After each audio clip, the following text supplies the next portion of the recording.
Aussie dollar daily forecast January 17th, fxempire.com. The Australian dollar actually gapped down at the open for the week during the Asian session, and it has filled that gap, which is something that we see quite often. The filling of the gap closes that area, and now we can go back to the bigger picture.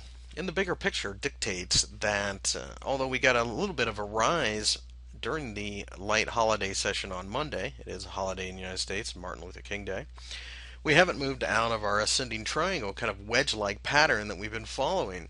It's obvious to us that 104 is a significant spot for resistance, and as such, a break above this level on a daily close would get us very interested in going long, mainly because this triangle measures out to roughly 112. You just take the height and take it from the point of the breakout, and it's about 800 pips, and it's about 104, so rough math is 112. We think that it has much more room to move in that direction, but triangles can be broken down as well. And if we manage to break down the uptrend line, then as a general rule of thumb, you go back towards the bottom, which still would be worth 3 or 4 handles depending on when you got in, and that's really nothing to sneeze at as well.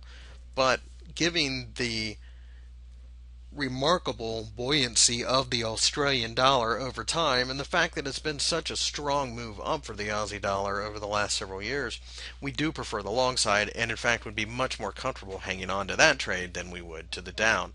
But in the meantime, we simply have to wait to see what happens. Of course, there is a third possibility, and that might be that we just drift sideways. And if that's the case, we'll have to reassess the situation. The triangle shape will be shot, and then we'll start looking at more along the lines of like a rectangle consolidation going forward.